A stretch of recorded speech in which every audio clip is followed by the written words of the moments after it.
Radiations के बारे में हमने बहुत बातें कर ली और अब समय आ गया है उन रेडिएशंस को नापने का या फिर देखने का कि कितना रेडिएशन एमिट हो रहा है, कितना रेडिएशन एनर्जी है। तो उसके लिए हमारे पास फॉर्मूला आता है स्टीफन बोल्ट्जमैन लॉ से एक फॉर्मूला आता है। ओके, तो हमारे पास मान लो कोई भी इस तरीके से एक बॉडी है और बॉडी का कुछ भी टेम्परेचर है T और उसके कारण यहाँ से कुछ रेडिएशंस इस तरीके से निकलेंगी, इस तरीके से, और रेडिएशंस निकलती ही रहेंगी, है ना।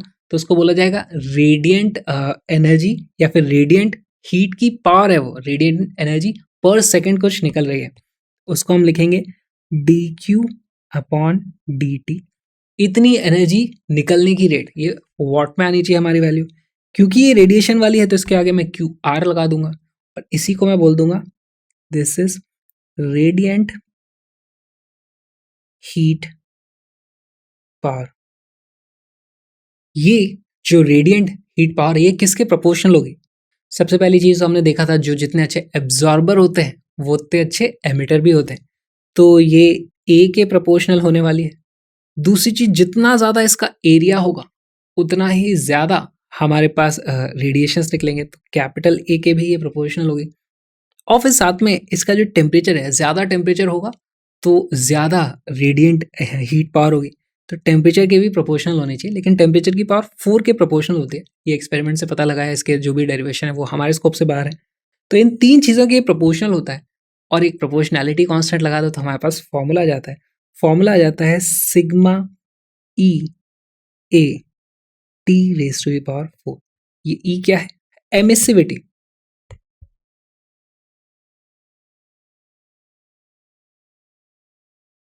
E is equal to A, ये वही है एब्जॉर्प्टिव पावर एमिसिविटी के जो बराबर होती है। कैपिटल ए क्या है? ये है हमारा सरफेस एरिया जो कि एक्सपोज्ड है ना। टी है हमारा एब्सोल्यूट टेम्परेचर, टेम्परेचर जो कि केल्विन में होगा। और ये जो सिग्मा है ये है हमारा प्रोपोर्शनैलिटी कांस्टेंट, लॉ है स्टीफन बोल्ट्जमैन का, तो इसका नाम ये हो जाएगा Stefan Boltzmann constant. Sigma is Stefan Boltzmann constant. इसकी वैल्यू कितनी होती है? इसकी वैल्यू याद रखना बहुत आसान है, 567 इंटू 10⁻⁻8, 5678। तो इसको याद रखना बहुत आसान है, पर आपको वैल्यूज ये दी जाएंगी जब भी आपको यूज करनी है। क्या कोई मुझको इस सिग्मा की यूनिट्स बता सकता है? तो देखो यहाँ पर हम देखते हैं कि सिग्मा इज इक्वल टू, इसी फॉर्मूले को रीअरेंज कर लो तो ये तो रेडिएंट हीट पावर है ना। तो रेडिएंट हीट पावर तो वो हो जाती है वॉट डिवाइडेड बाय, वॉट में है इधर, नीचे एरिया आ जाएगा, नीचे टेम्परेचर की पावर 4 आ जाएगी। ये ई तो हमारी एमिसिविटी या फिर एब्जॉर्प्टिव पावर दोनों के दोनों डायमेंशन लेस होती हैं, तो इसका कोई ज़रूरत नहीं है हमें। नीचे मीटर स्क्वायर आने वाला है, केल्विन की पावर 4 आने वाली है, तो ये जाएगा मीटर स्क्वायर केल्विन की पावर 4। ये हमारे पास यूनिट आ जाने वाली है इसकी। अच्छा, हमने पढ़ा था कि हर एक ऑब्जेक्ट हर टेम्परेचर पे एब्जॉर्ब भी करती है, एमिट भी करती है। तो हमारे पास ये रेडिएंट हीट पावर, ये तो जो बाहर जा रही है, एक एब्जॉर्बिंग पावर भी होती है हमारे पास, उसका भी फॉर्मूला लिख लेते हैं। हमारे पास dQ/dt, ये कौन सी है? एब्जॉर्ब, उसकी वैल्यू आ जाएगी। सेम चीज होगी यहाँ पर, सिग्मा की जगह सिग्मा होगा, ई की जगह उसको हम ए लिख देंगे, लेकिन वैल्यू तो उसकी भी ए के ई के बराबर होती है। एरिया अभी भी वही होगा। अभी टेम्परेचर, टेम्परेचर इस बार आ जाएगा सराउंडिंग का, तो यहाँ पर हम लिखते हैं सिग्मा ई ए टी और 4, और ये टी है सराउंडिंग का। कोई भी बॉडी है उसमें से जो रेडिएशन निकल रही है, निकलने की रेट है ये वाली, और उसके अंदर एब्जॉर्ब होने की रेट है ये। तो क्या मैं नेट पावर लॉस बता सकता हूं? उसको भी हम लिख सकते हैं नेट पावर लॉस। कितना हो रहा है लॉस? जो बाहर निकल रहा है वो लॉस है, जो अंदर आ रहा है वो गेन है। तो बाहर निकलने वाले में से अंदर आने वाले को सब्ट्रैक्ट कर दो, इसमें से इसको सब्ट्रैक्ट कर दो, तो आपको वो जो वैल्यू मिल जाती है हो जाती है सिग्मा ई ए तीनों चीज़ें कॉमन आ जाएंगी, अंदर बचता है टी की पावर 4 माइनस टी एस की पावर 4। यहाँ पर ये है सराउंडिंग, और ये है बॉडी या फिर उसकी सरफेस। यही हमारा काम का फॉर्मूला है। इस पे बेस्ड एक क्वेश्चन करते हैं।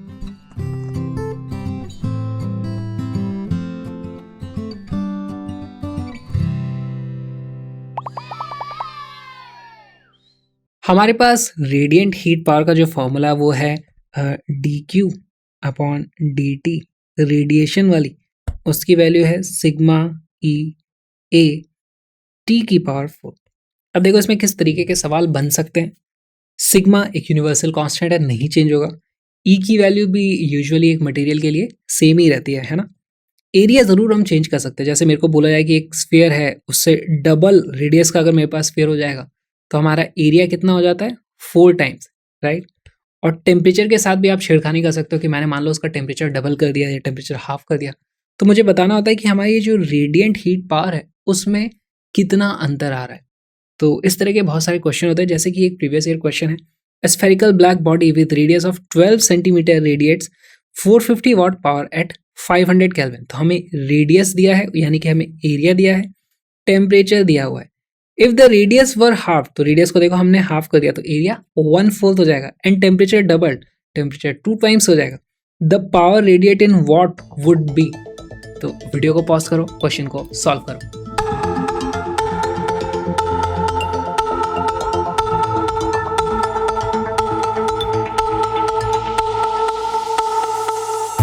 इस क्वेश्चन का करेक्ट आंसर है ऑप्शन नंबर सी।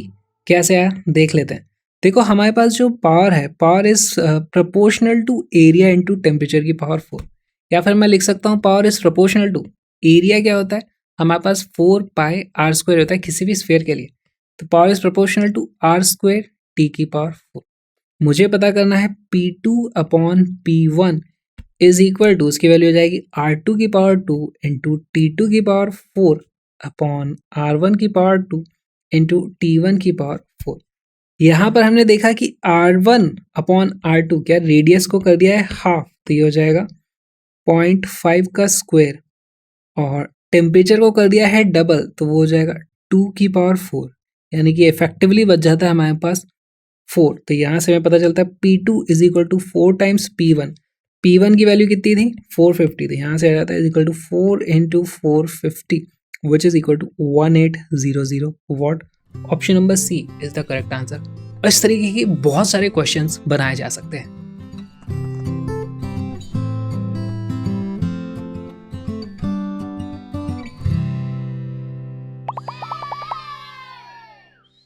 एक और नया कॉन्सेप्ट समझते हैं, rate of cooling. Rate of cooling क्या है, तो अभी तक जो हमने पढ़ा था वो जाता है D Q upon D T, ये रेट ऑफ हीट चेंज होता था, है ना, rate of heat transfer, energy की रेट थी, एनर्जी किस तरीके से बदल रही है। अब हम टेम्परेचर की बात करना चाहते हैं, वो है D T upon D T, किस तरीके से टेम्परेचर बदल रहा है समय के साथ, तो उसे हम बोलेंगे रेट ऑफ कूलिंग है, वो ठंडा हो रहा है। तो मान लो हमारे पास इस तरीके से एक बॉडी है, ये रही हमारी बॉडी, बॉडी का टेम्परेचर है टी, तो इसमें से जो रेडिएशन होगी उसकी हम बता सकते हैं कि D Q radiant upon D T, उसकी वैल्यू कितनी हो जाएगी। एक ही फॉर्मूला है हमारे पास, sigma E A T of body raise to the power 4। साथ में हमारे पास कुछ सराउंडिंग है, सराउंडिंग का टेम्परेचर है टी एस, तो उसके कारण भी इसके ऊपर कुछ इंसिडेंट रेडिएशन होगा। ये रहा हमारा इंसिडेंट रेडिएशन इस तरीके से।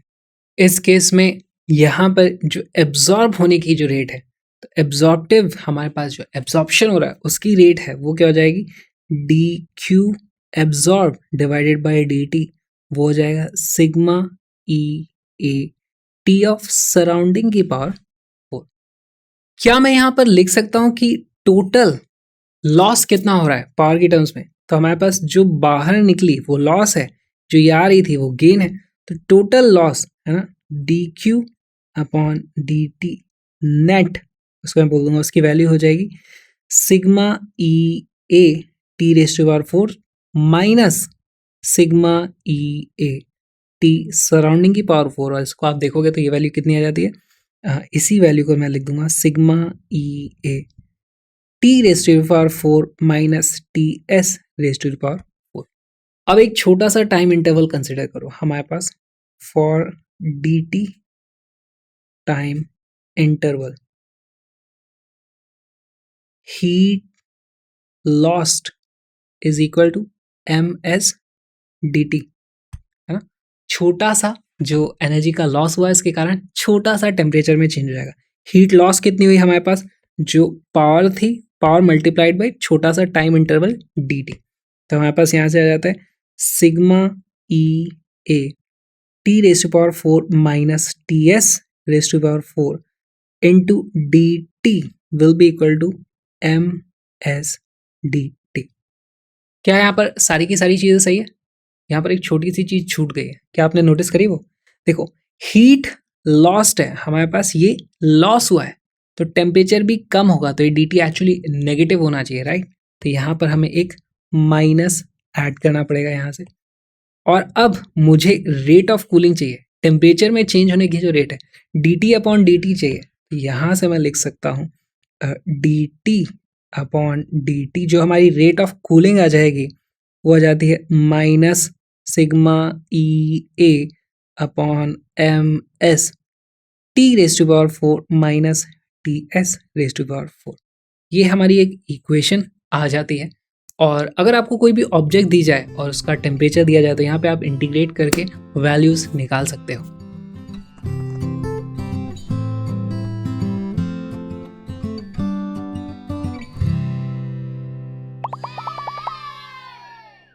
अब देखते हैं रेट ऑफ कूलिंग का एक एग्जांपल। आज का आखिरी एग्जांपल है ये। देखो हमारे पास मान लो दो अलग अलग स्फीयर हैं इस तरीके से, एक ये है जिसका रेडियस है R1 और एक थोड़ा बड़ा है, इसका रेडियस है R2। दोनों सेम मटेरियल के बने, दोनों का टेम्परेचर है सेम, ये ही टेम्परेचर है सेम, ये भी है टेम्परेचर T, और हमारे पास T सराउंडिंग है। तो अब क्वेश्चन में पूछा गया है कि रेट ऑफ हीट लॉस कितनी है। रेट ऑफ हीट लॉस वो क्या होता है हमारी, D Q upon D T. D Q upon D T की फॉर्मूला क्या होता है हमारे पास, sigma E A T raise to power 4। अब इन दोनों के लिए देखो, इन दोनों के पहले मैं नाम रख देता हूँ, this is A, this is B. A और बी सेम मटेरियल के बने हैं तो ई की वैल्यू दोनों के लिए सेम। सिग्मा यूनिवर्सल कांस्टेंट हो गया हमारे पास।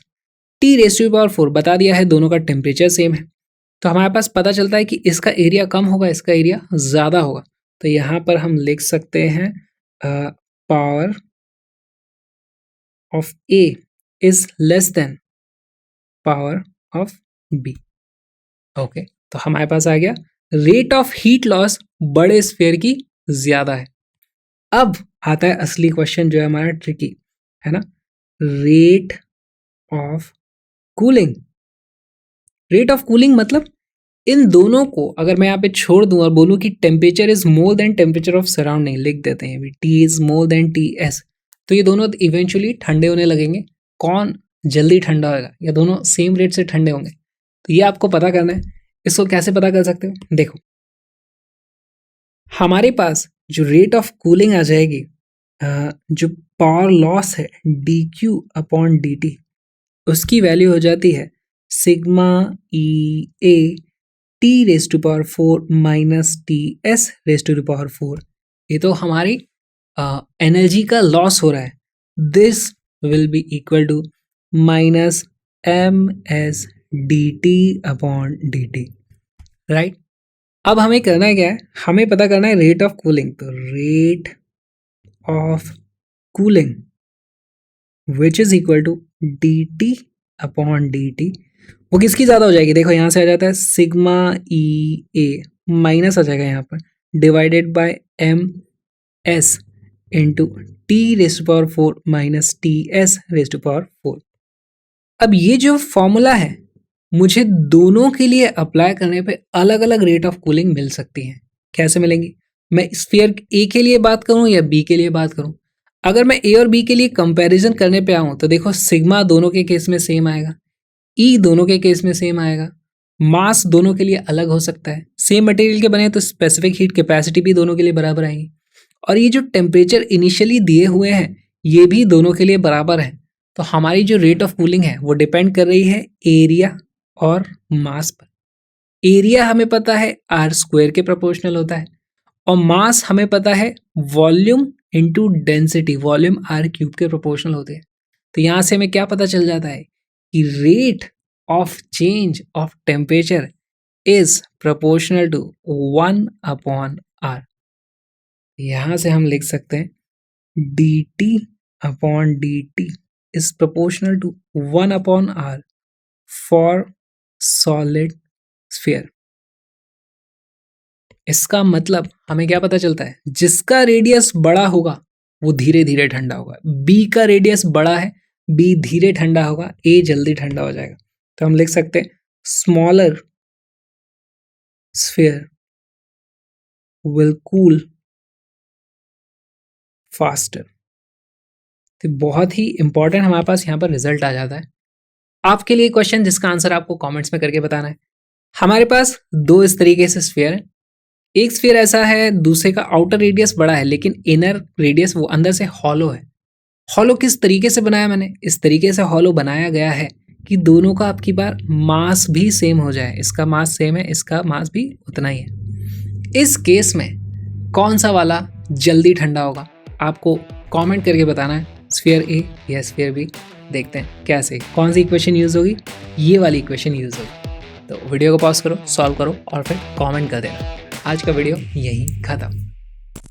स्टीफन्स लॉ ऑफ रेडिएशन पढ़ के मजा आया तो यार सब्सक्राइब की पावर 4 कर दो। किसी और के भी अकाउंट से, 4 अकाउंट से आपको सब्सक्राइब करना है, अपना तो करना ही है, 4 और अकाउंट से सब्सक्राइब करना है। ये तो 4 ग्रुप्स में इस वीडियो को शेयर कर दो प्लीज। और पूरी की पूरी योलो सीरीज में मिलेंगे, वहाँ पर ऐसे ही हर एक कॉन्सेप्ट को डिटेल में समझाया गया है, बहुत सारे प्रीवियस क्वेश्चन किए गए हैं। तो मिलते हैं योलो सीरीज में, तब तक प्लीज इस QR कोड को स्कैन करो, काश्यप को सपोर्ट करो, फ्री एजुकेशन को सपोर्ट करो।